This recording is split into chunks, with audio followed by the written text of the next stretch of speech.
All right, what is up, y'all? What is up? We are back with another video of this advanced market structure PDF series.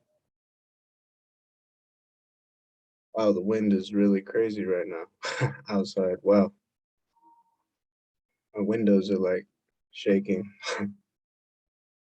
All right, so we left off with Euro GBP on the daily. Now we are on Euro JPY on the daily time frame. So let's get into it. Daily time frame. So what do we see on the daily, right? So rejection here, no break of structure, right? And we did have a break of structure to the downside, but maybe we were at some higher time frame demand zone, right? That rejected here, right? And I mean, ultimately up in this area, there was a rejection, but not a lower low, right? So there wasn't a lower low. So from this retracement, we get another break of structure here. And there's this huge inefficiency in line with this break of structure, right? So that could be one point of interest. Maybe you're watching here as well, right? Well, what do we always wait for? Lower time frame, break of structure, right? So what do we do? Well, we go from the daily. Let's go down to the 4 hour. So what do we see, right? So this daily point of interest, remember, this is that fair value gap.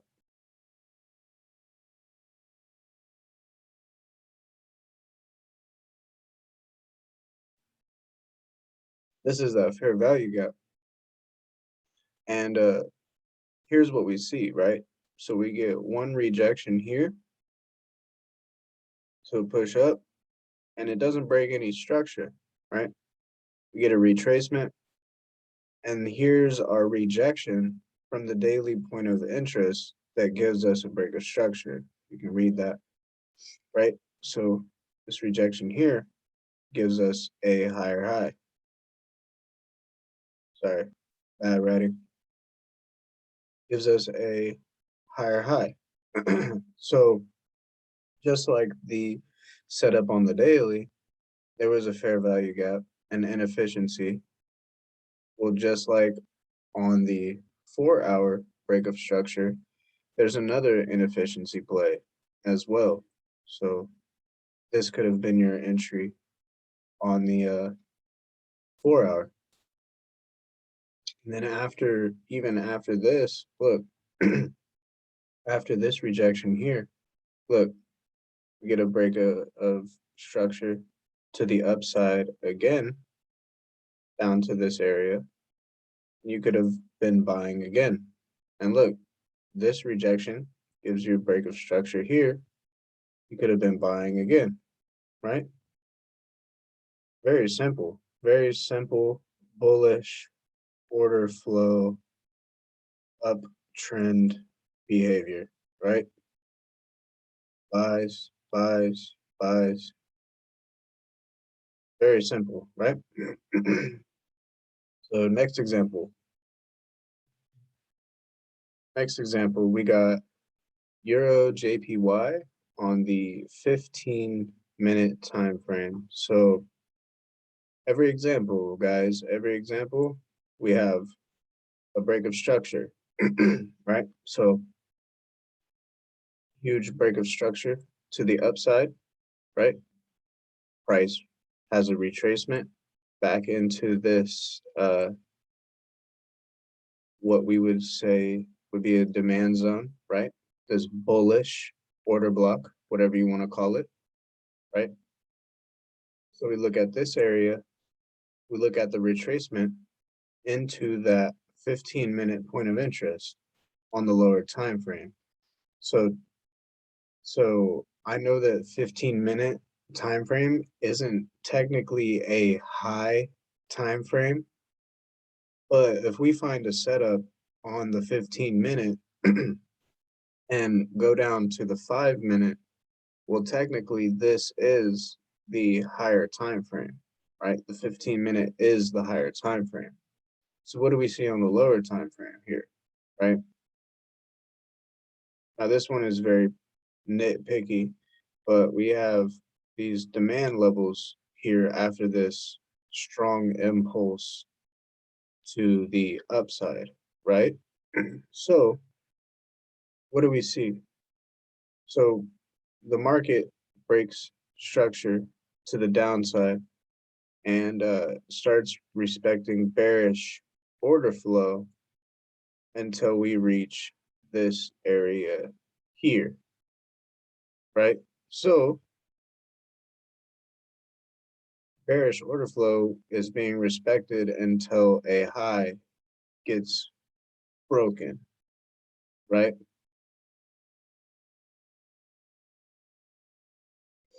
So highs are being broken.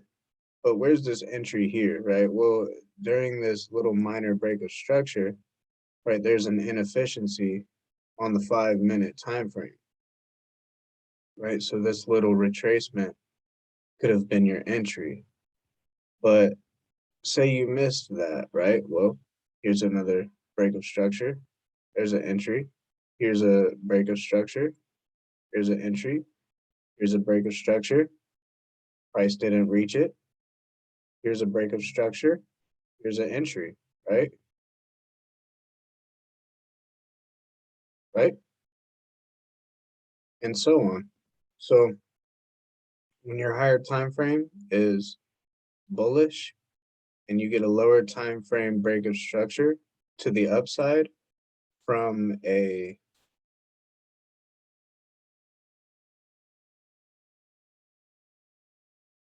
higher time frame demand zone, which in this case was the 15-minute, right? You know that you're trading in line, you're trading in most likely the correct direction. So next example here, we got Euro NZD on the 5-minute. Wow. Okay. So Euro NZD on the 5-minute time frame. Look, huge push to the upside, right? We're on the 5-minute. So, breaks of structure, you'll have to try to train your eyes to see the behavior. Okay. So 5-minute break of structure, right, to the upside. So when price reaches back into that area, right, we want to see price reach back into this area here and give us a break of structure to the upside. Why? Because we had broken structure previously here. So the rejection here, we want to see bullish behavior, right? So what do we see? Immediately from the rejection here,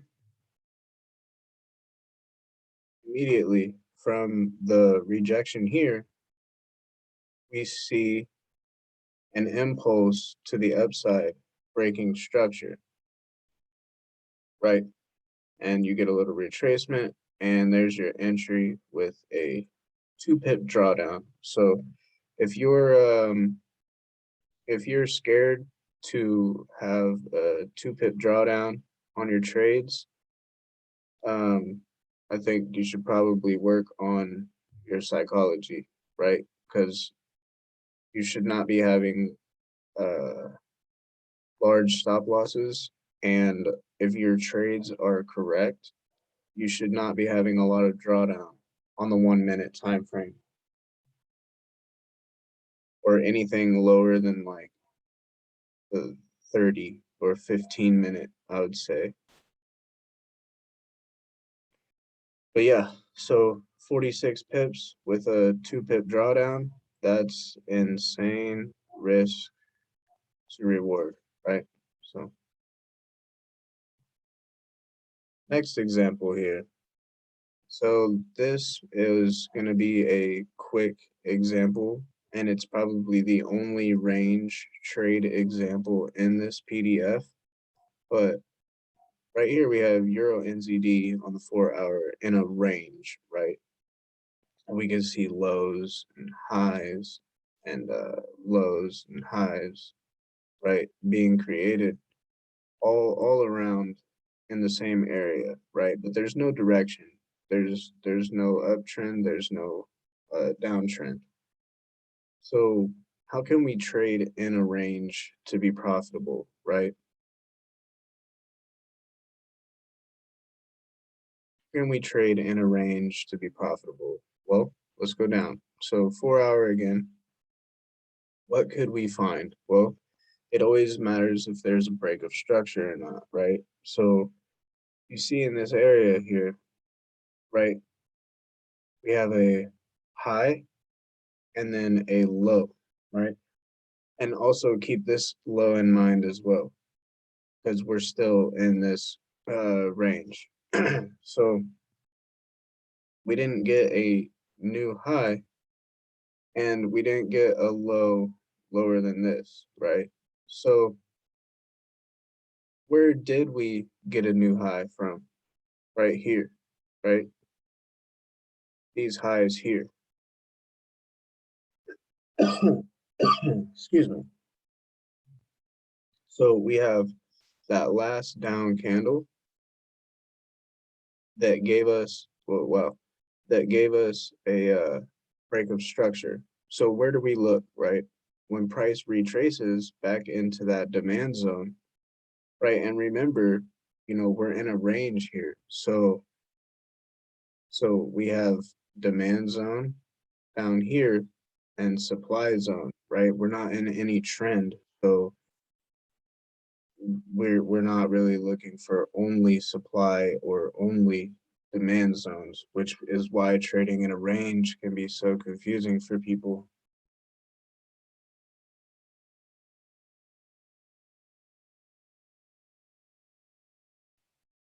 So we see a minor break of structure right here from this demand zone.